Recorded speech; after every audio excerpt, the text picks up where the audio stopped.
students, myself Rohit Dhingra from IIT Bombay. Welcome to lecture number 6 of Chemical Kinetics. In this lecture, the topic which we will cover is concentrations replaced by other quantities in first order integrated rate law. तो ये हमारे chapter का 6th topic है. यहां पर हम क्या करेंगे, जो इंटीग्रेटेड रेट लॉ है फर्स्ट ऑर्डर इक्वेशन का, उसमें कंसंट्रेशंस को रिप्लेस करेंगे कुछ और क्वांटिटीज से. तो आइए स्टार्ट करते हैं.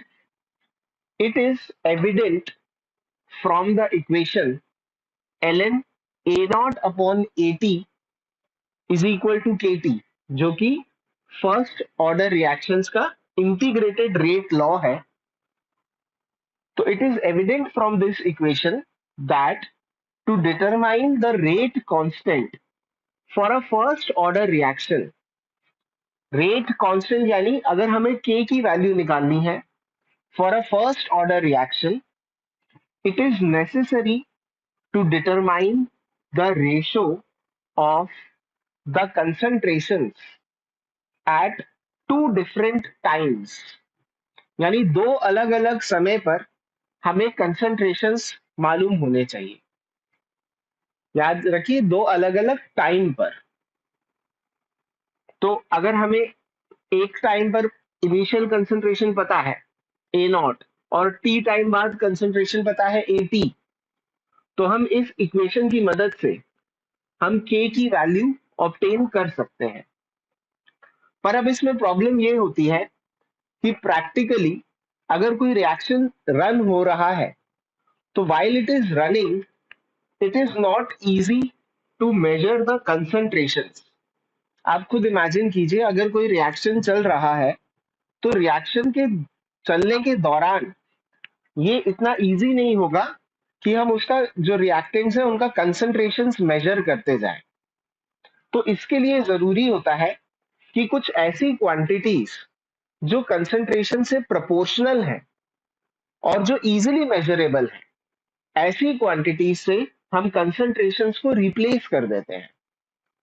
तो अगर सपोज कोई भी quantity which is proportional to concentration, आप यहां पर वो क्वांटिटी लिखेंगे और यहां पर वो क्वांटिटी लिखेंगे तो प्रोपोर्शनैलिटी कांस्टेंट कट जाएगा और कंसंट्रेशन को आप दूसरी क्वांटिटी से रिप्लेस कर पाएंगे.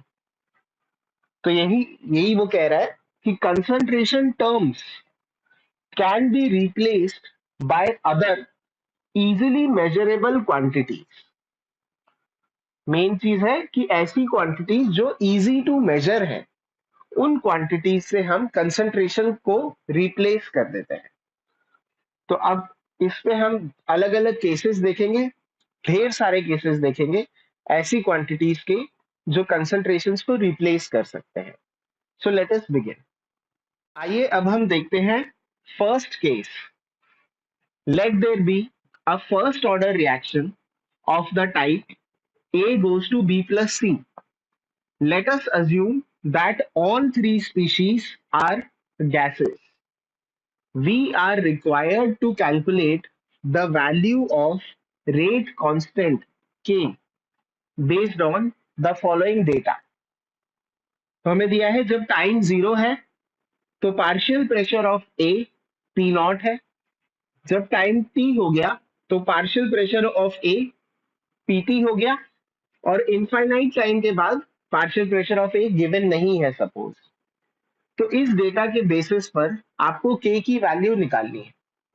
क्वेश्चन इस तरह से भी आ सकता है कि इनिशियली ए का पार्शियल प्रेशर है मान लीजिए 5 atm, 5 मिनट्स के बाद यानी टी इज इक्वल टू 5 पर पार्शियल प्रेशर ऑफ ए हो गया 2 atm. तो find the value of rate constant k for this first order reaction. तो आइए अब हम देखते हैं कि किस तरह से हमें इस क्वेश्चन को सॉल्व करना चाहिए. Now let us see what will be our strategy to solve such a question. तो हम जानते हैं कि k को हम इस तरह से लिख सकते हैं 1/t ln initial concentration of A upon concentration of A at time T. अब यहां पर दिया था कि ये जो रिएक्शन है A goes to B plus C, यहां पर सब गैसेस हैं। तो आइडियल गैस इक्वेशन यूज करते हुए, that is PV is equal to nRT को यूज करते हुए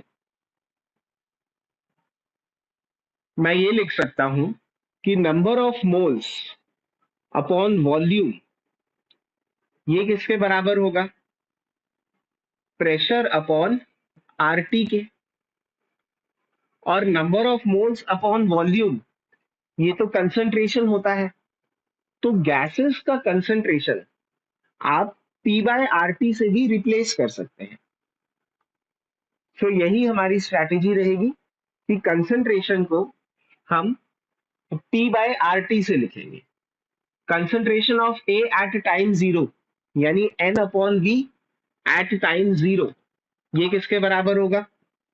N upon V at time zero, ये होगा pressure of A at time zero. और partial pressure of A at time zero कितना है? P not by R T. N by V at time T यानी A T ही है ना, ये कंसंट्रेशन एट टाइम टी, ये किसके बराबर होगा? Pressure of A at time T upon R T. तो हम देख सकते हैं कि ये जो कंसंट्रेशन के टर्म्स हैं इनको प्रेशर से रिप्लेस किया जा सकता है। N by V at time zero, यहां पर आप लिखोगे P not upon R T.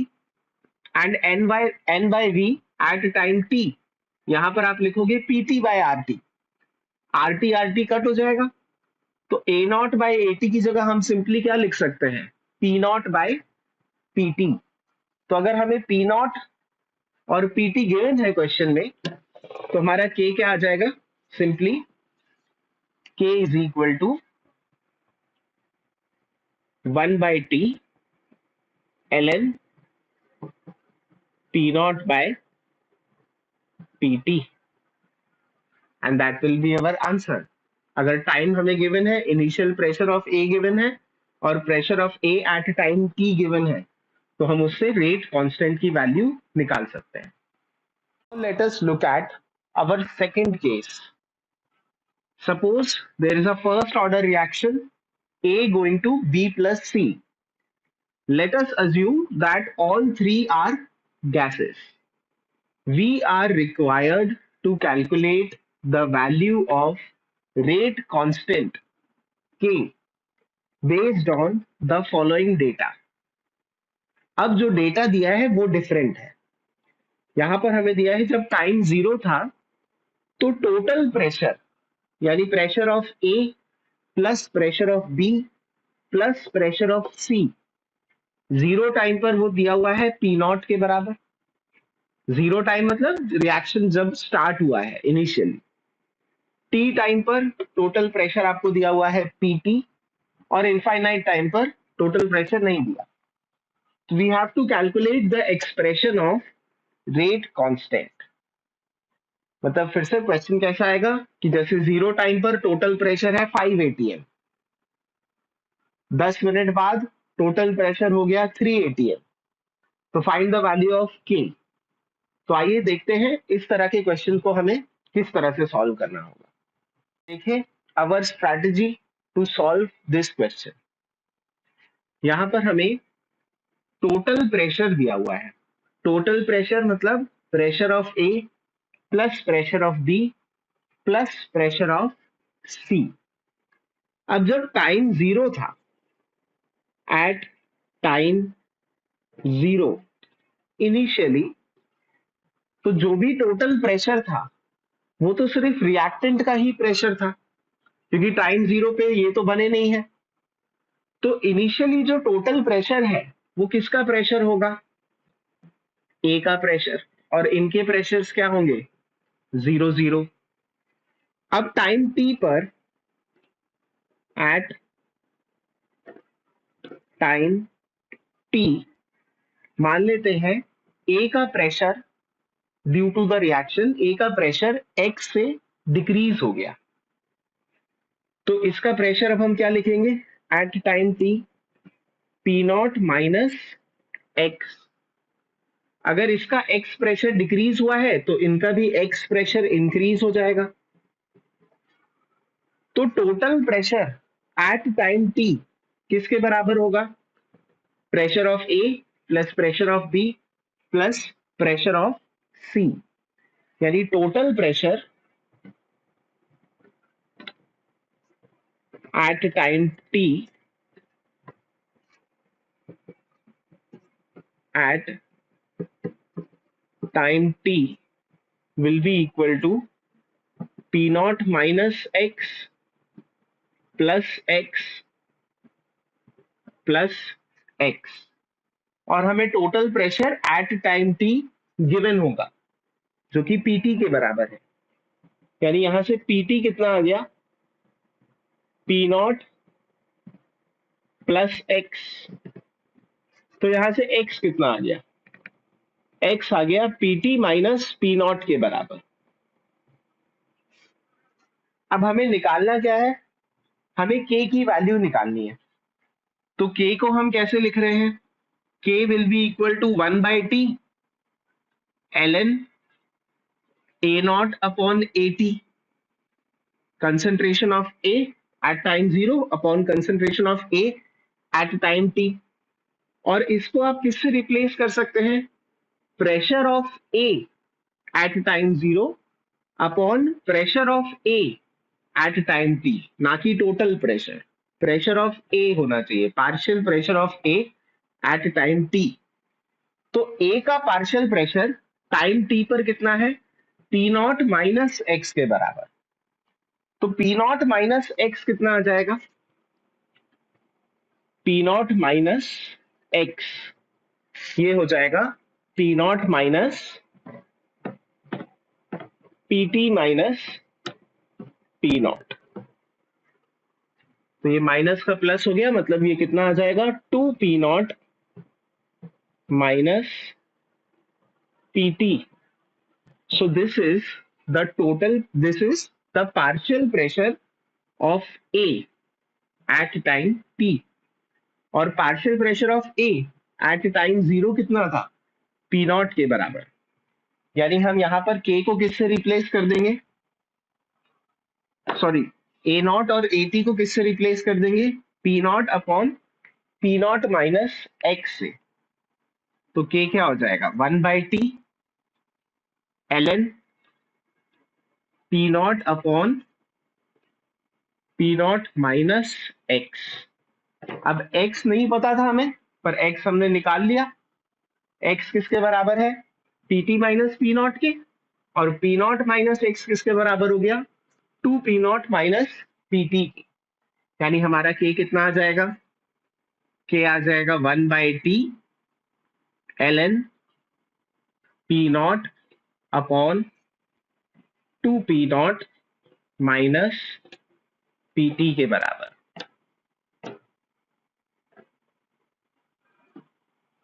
So this is how we will solve this question। हमें P नॉट दिया है, PT दिया है और टाइम T भी दिया है। तो इन सारी वैल्यूज को यूज करके हम K की वैल्यू ऑब्टेन कर सकते हैं।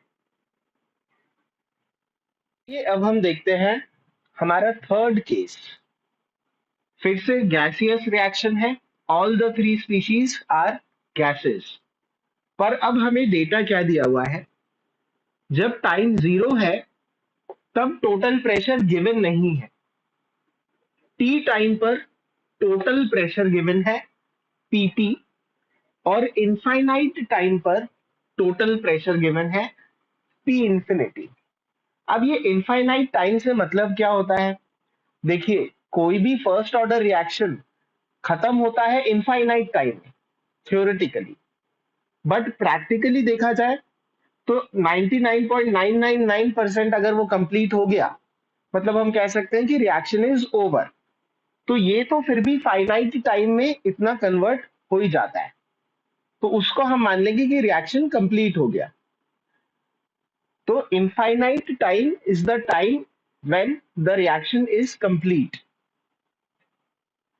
तो अब देखें, जैसे आपको क्वेश्चन में क्या दिया होगा कि सपोज रिएक्शन हमने स्टार्ट किया टी टाइम कुछ दिया होगा, मान लेते हैं 5 मिनट्स बाद टोटल प्रेशर है सपोज 10 atm, और इनफाइनाइट टाइम के बाद सपोज टोटल प्रेशर आपको दिया हुआ है 7 atm। तो इस डेटा की मदद से हमें के की वैल्यू निकालनी है। 10 मिनट बाद टोटल प्रेशर दिया हुआ है या 5 मिनट बाद टोटल प्रेशर दिया हुआ है, और इनफाइनाइट टाइम के बाद, इनफाइनाइट टाइम मतलब 3-4 घंटे के बाद जब वो रिएक्शन ओवर हो चुका होगा, उस टाइम पर टोटल प्रेशर दिया हुआ है टू बी सपोज 7 atm। तो ये टोटल प्रेशर दिया है। तो ये जो वैल्यूज, ये जो टेबल है, आप इसको कॉपी पे नोट डाउन कर लीजिए क्योंकि उसकी जरूरत हमें पड़ेगी। टोटल प्रेशर दिया हुआ है टी टाइम पर, और टोटल प्रेशर दिया हुआ है इनफाइनाइट टाइम पर, और इस डेटा की मदद से हमें रेट कांस्टेंट ऑब्टेन करना है। तो आई एम रबिंग दिस, इसको आप नोट डाउन कर लीजिए। Now let us begin to solve this question. तो हम अज्यूम कर लेते हैं कि ए का जो प्रेशर इनिशियली था वो था पी नॉट के बराबर at time equal to 0। Suppose pressure of A is equal to P naught, तो बी और सी का प्रेशर टाइम 0 पर 0 ही होगा। अब टी टाइम पर मान लेते हैं ए का एक्स प्रेशर रिएक्ट कर गया, तो ए का प्रेशर कितना हो जाएगा, पी नॉट माइनस एक्स, और बी का प्रेशर हो जाएगा एक्स, और सी का प्रेशर हो जाएगा X, and at time is equal to infinity. Infinity मतलब जब रिएक्शन कंप्लीट हो जाएगा, उस समय जब रिएक्शन कंप्लीट हो जाएगा तो ए पूरा खत्म हो जाएगा। वैसे तो 0.0001% फिर भी बचेगा, पर अप्रोक्सीमेटली तो ये पूरा ही खत्म हो जाएगा। तो हम इसको 0 ले लेते हैं। और अगर इसका प्रेशर 0 हो गया, मतलब ये पूरा रिएक्ट कर गया, तो ये कितना बन गया होगा, पी नॉट, और ये भी कितना बन गया होगा, P naught according to stoichiometry. अब हमें क्या दिया है, हमें टोटल प्रेशर दिया है एट टाइम टी, यानी पीटी हमें दिया है। पीटी क्या है, total pressure at time T. वो किसके बराबर होगा, P naught minus x plus x plus x, यानी पीटी कितना हो जाएगा, P naught minus x plus x plus x. तो पीटी हो जाएगा पी नॉट प्लस एक्स के बराबर। यहां से एक्स क्या आ जाएगा, एक्स आ जाएगा पीटी माइनस पी नॉट के बराबर। अब आपको पी नॉट भी नहीं पता है, पर पीटी पता है सिर्फ हमें। और हमें क्या पता है, हमें पता है total pressure at time infinity. तो इंफिनिटी पर टोटल प्रेशर कितना होगा, इनफाइनाइट टाइम के बाद ये तो पूरा खत्म हो गया होगा, इसका प्रेशर होगा पी नॉट और इसका प्रेशर होगा पी नॉट। तो पी इंफिनिटी किसके बराबर होगा, P naught plus P naught के बराबर, यानी 2 पी नॉट के बराबर। तो यहां से पी नॉट कितना आ गया, पी नॉट की वैल्यू आ गई P infinity by 2।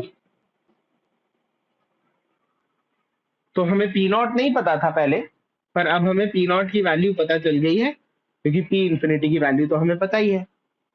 P infinity क्या था, total pressure at infinite time when the reaction is complete. When the reaction is complete total pressure होगा P naught plus P naught, 2 P naught. तो P naught को हम क्या लिख सकते हैं, पी इंफिनिटी बाय 2। अब हमें एक्स की वैल्यू चाहिए, तो एक्स की वैल्यू क्या हो गई, P T minus P not, यानी एक्स कितना आ गया, एक्स आ गया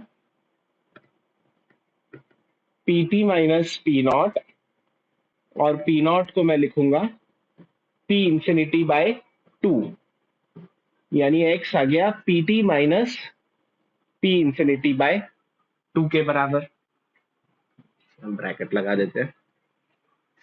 तो ये आ गई x की वैल्यू। अब हमें चाहिए क्या था? हमें चाहिए था k, यानी रेट कांस्टेंट। तो k का एक्सप्रेशन क्या लिखोगे आप? k would be equal to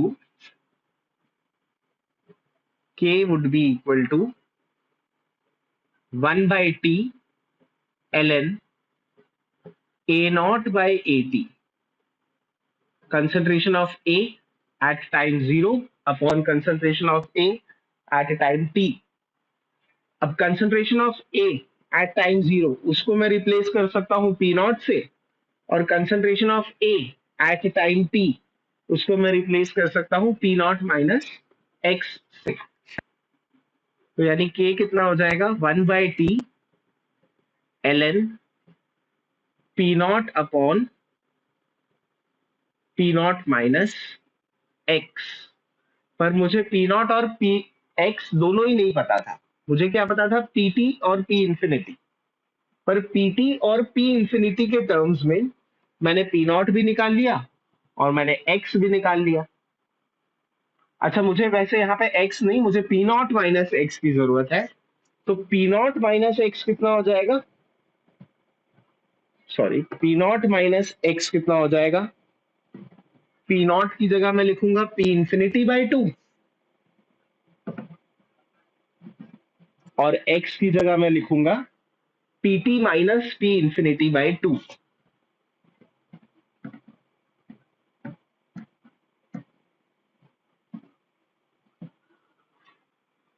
अब ये पॉजिटिव हो जाएगा तो P infinity by 2 plus P infinity by 2, ये हो जाएगा पी इंफिनिटी माइनस पीटी।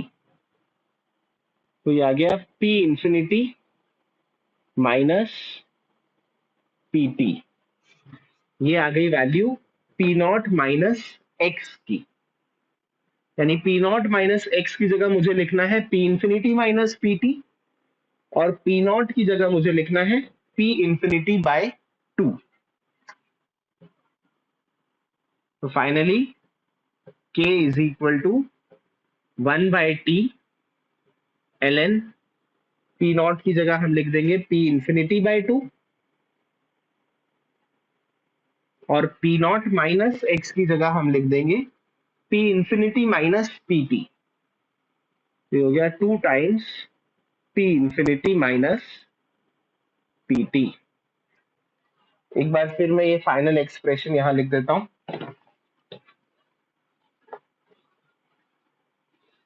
तो फाइनली इस केस के लिए k की वैल्यू क्या हो जाएगी? 1/t ln p infinity upon 2 times p infinity minus pt।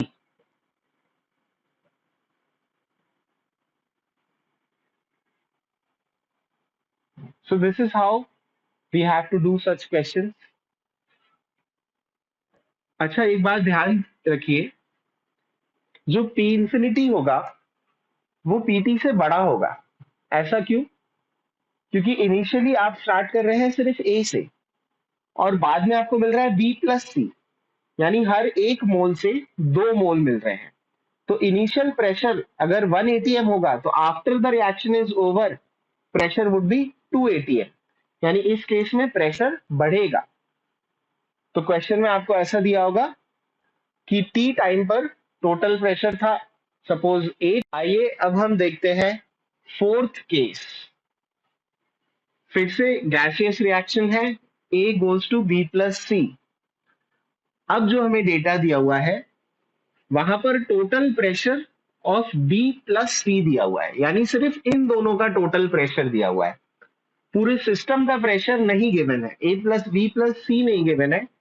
Pressure of B plus pressure of C अगर हमें गिवन हो तब हमें रेट कांस्टेंट की वैल्यू निकालनी है। मतलब फॉर एग्जांपल आपको अगर दिया हो कि 5 मिनट बाद बी और सी का प्रेशर था 2 atm, और इनफाइनाइट टाइम के बाद यानी जब रिएक्शन ओवर हो गया तो बी और सी का प्रेशर था 5 atm।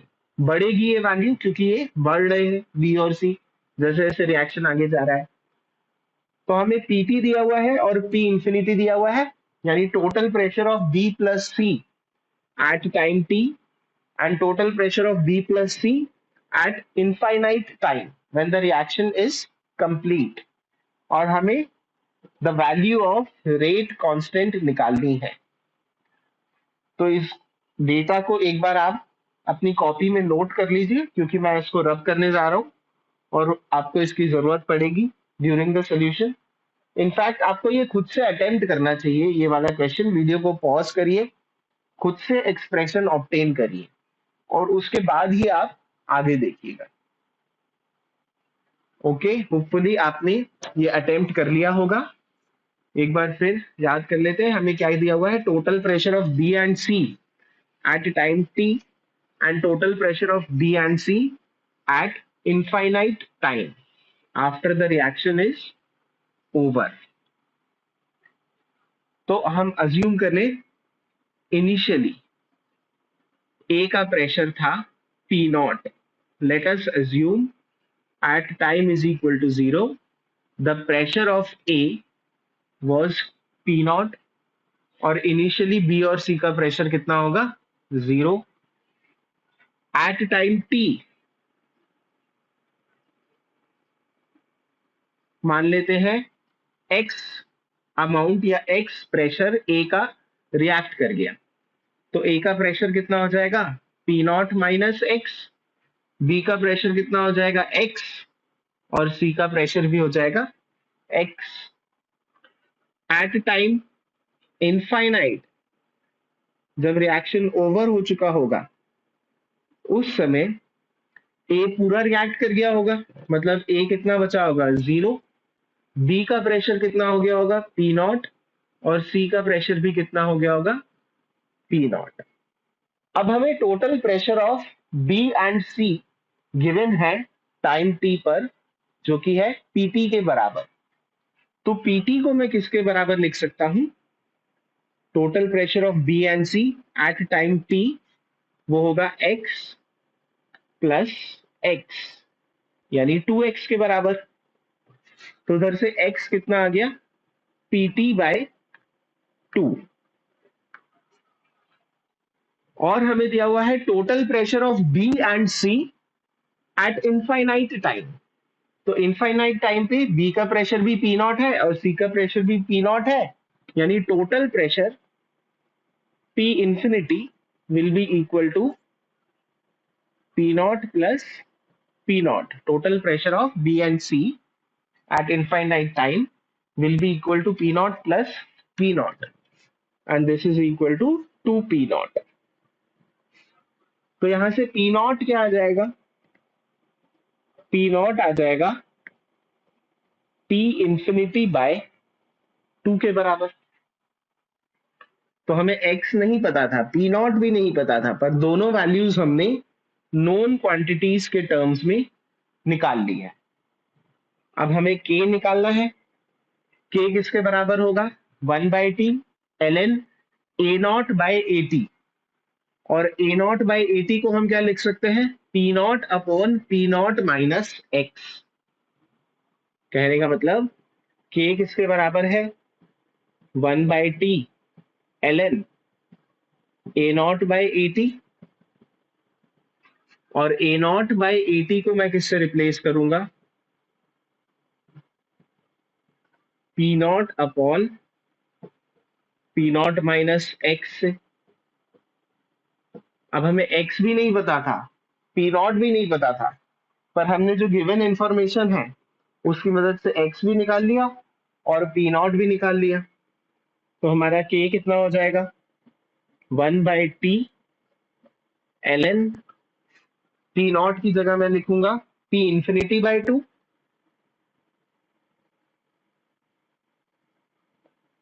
और पी नॉट माइनस एक्स की जगह मैं लिखूंगा P infinity by 2 minus P T by 2। P naught minus x की जगह, पी नॉट की जगह लिखेंगे पी इंफिनिटी बाई 2, और एक्स की जगह लिखेंगे पी टी बाई 2। तो ये बाई 2 पूरे में कट जाएगा और फाइनली के का एक्सप्रेशन क्या आ जाएगा, k is equal to 1/t ln p infinity upon p infinity minus pt। एक बार फिर से इस एक्सप्रेशन को हम लिख लेते हैं।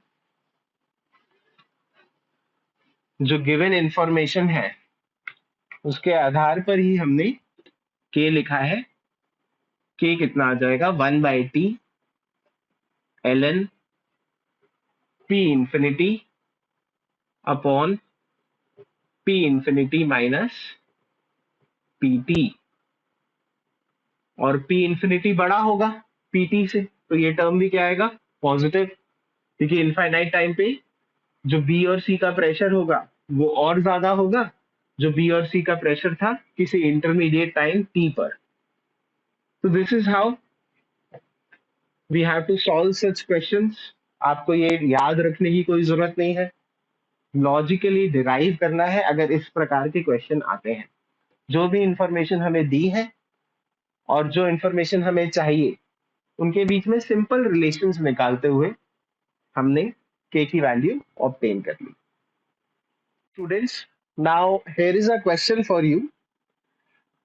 तो देखिए ये क्वेश्चन जेई एडवांस्ड में आया था और इस तरह के क्वेश्चंस जनरली जेई एडवांस्ड में ही हमें देखने को मिलते हैं।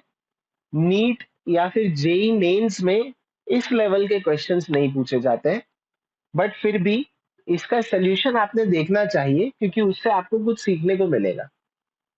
Now let us look at the question. The decomposition of N2O5 according to the equation 2N2O5 going to 4NO2 plus O2 is a first order reaction. After 30 minutes from the start of the decomposition in a closed vessel, the total pressure developed is found to be 284.5 millimeter of Hg, and on complete decomposition the total pressure is 584.5 millimeter of Hg. Calculate the rate constant of the reaction. तो अब आप इस video को एक बार pause कीजिए, इस question को खुद से अटेम्प्ट करिए और उसके बाद ही सोल्यूशन देखिए। चलिए, होपफुली आपने क्वेश्चन अटेम्प्ट कर लिया होगा। अब मैं इस क्वेश्चन को थोड़ा रब कर देता हूं। जो जो इंपॉर्टेंट इंफॉर्मेशन यहाँ पर दी हुई है सिर्फ उसको मैं लिख लेता हूँ, बाकी I am rubbing the entire question. तो इंपॉर्टेंट इंफॉर्मेशन क्या है, एक तो ये फर्स्ट ऑर्डर रिएक्शन है, दूसरा रिएक्शन स्टार्ट होने के 30 मिनट बाद टोटल प्रेशर, मतलब पूरा total pressure 284.5 millimetre of Hg है। एंड ऑन कंप्लीट डीकम्पोजिशन, मतलब इनफाइनाइट टाइम पे कह लो या जब रिएक्शन कंप्लीट हो जाएगा उस समय टोटल प्रेशर है 584.5 मिलीमीटर ऑफ Hg। तो टोटल प्रेशर आफ्टर 30 मिनट्स यानी पीटी ये कितना है, 284.5 millimeter of Hg, and after the completion of the reaction यानी P infinity ये कितना है, 584.5 millimeter of Hg, और ये PT कब है, 30 मिनट्स के बाद। At 30 minute this is the pressure, after complete reaction this is the pressure। बाकी सारी इंफॉर्मेशन मैं रब कर देता हूं। तो अब हम क्वेश्चन को चालू करते हैं सॉल्व करना। देखिए इसमें इनिशियल प्रेशर तो नहीं दिया है, टोटल प्रेशर दिया है 30 मिनट पर और टोटल प्रेशर दिया है after the completion of the reaction. तो मान लेते हैं इसका जो इनिशियल प्रेशर है वो है पी नॉट। तो इनका इनिशियल प्रेशर क्या होगा, 0 at time T suppose pressure हो गया P naught minus 2x, suppose इसका 2x प्रेशर रिएक्ट कर गया, तो इसका कितना प्रेशर बन जाएगा 4x, और इसका कितना बन जाएगा x. This is at t is equal to 0, time is equal to 0, and this is at time is equal to t. इधर भी मैं टाइम इक्वल टू 0 लिख देता हूँ.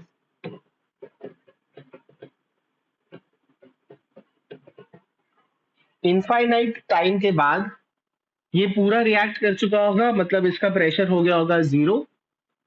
और अगर इसका इनिशियल प्रेशर पी नॉट था, तो आफ्टर द रिएक्शन इसका प्रेशर कितना हो जाएगा 2 पी नॉट, और O2 का प्रेशर कितना हो जाएगा P not by 2 at infinite time और upon the completion of reaction. अब हमें दिया है प्रेशर एट टाइम t, यानी at 30 minutes the total pressure is 284.5. तो 30 मिनट्स पे टोटल प्रेशर क्या होगा टाइम t या फिर टाइम 30 मिनट्स पर टोटल प्रेशर हो जाएगा P naught minus 2x plus 4x plus x, और वो किसके बराबर है 284.5 के बराबर. यानी 284.5 हो जाएगा P naught minus 2x plus 4x plus x. तो ये आ जाएगा पी नॉट प्लस 3x के बराबर. अब हमें पी नॉट भी नहीं पता है, x भी नहीं पता है, पर ये हमारी फर्स्ट इक्वेशन हो गई. सेकेंड इक्वेशन बनेगी P इंफिनिटी पे जो प्रेशर, इनफाइनाइट टाइम पे जो टोटल प्रेशर है. इनफाइनाइट टाइम पे टोटल प्रेशर क्या है 2 P naught plus P naught by 2, यानी 584.5 is equal to 2 P naught plus P not by 2. तो ये हो गया 5 पी नॉट बाय 2. तो यहां से पी नॉट कितना आ जाएगा पी नॉट आ जाएगा 2 इंटू 584.5 अपॉन 5.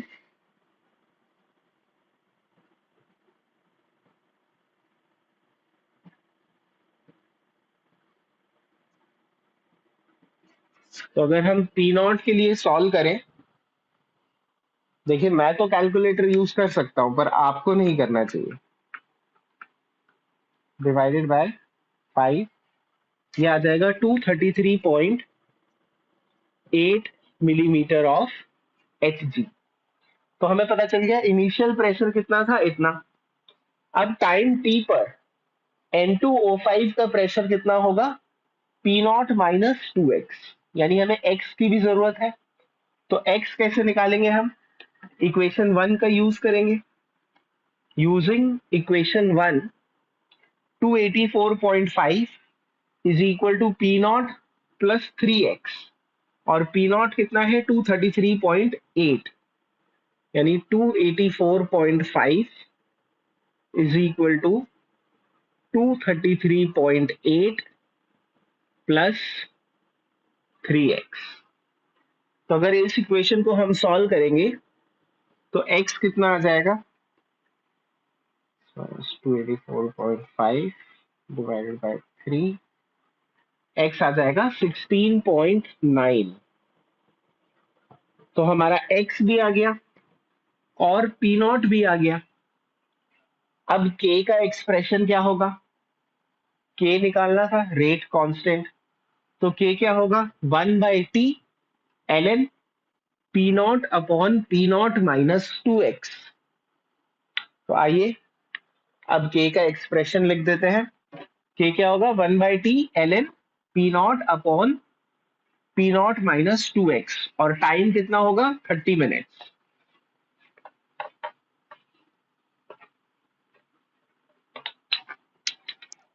यानी k कितना हो गया k is equal to 1 by T ln P not upon P naught minus 2x. अब पी नॉट कितना है 233.8, पी नॉट माइनस 2x कितना होगा. देखो अगर x है 16.9 तो 2x कितना हो जाएगा दिस इंटू 2, यानी 33.8. या फिर यहीं पर ही हम लिख देते हैं, ये क्या हो जाएगा, टाइम है 30 मिनट, तो 1/30 मिनट ln पी नॉट कितना है 233.8 upon P naught minus 2x, यानी 233.8 माइनस 2x कितना हो जाएगा, अगर x इतना है तो 2x हो जाएगा 33.8, तो 233.8 माइनस 33.8, यानी k की वैल्यू कितनी आ गई 1/t, मतलब 1/30 ln 233.8 डिवाइडेड बाय 200, और इसका यूनिट क्या था 30 मिनट था, तो k का यूनिट क्या हो जाएगा मिनट इनवर्स। तो अब इसको सॉल्व करने के लिए एग्जाम में तो ये वैल्यूज दी रहती है ln की, क्योंकि आईआईटी में क्वेश्चन आया हुआ है, तो एग्जाम में दी रहती है। इनफैक्ट ये क्वेश्चन उस टाइम का है जब सब्जेक्टिव पेपर होता था आईआईटी का, तो अगर आप यहाँ पर भी छोड़ देते तो भी आंसर सही माना जाता, पर अगर हम एग्जैक्ट वैल्यू निकालें तो कितना आ जाएगा ln ऑफ 233.8 अपॉन 200, यानी ln 233.8 डिवाइडेड बाय 200, या करेंगे तो k की वैल्यू आ जाएगी यहां से k is equal to 5.2 into 10 की पावर -3 मिनट इनवर्स। जिस टाइम पे ये क्वेश्चन आया था that was in the year 1991, तो उस समय सब्जेक्टिव पेपर्स होते थे, तो अगर हम आंसर्स यहाँ पे भी छोड़ देते तो भी आंसर सही माना जाता। हाँ, for more accuracy I am giving you the exact answer, and k की वैल्यू आ जाएगी 5.2 इंटू 10 की power -3 minute inverse. So that's it for this lecture. Next lecture में we will look at few more cases where we replace concentration with other quantities. That's it for this lecture. Thank you.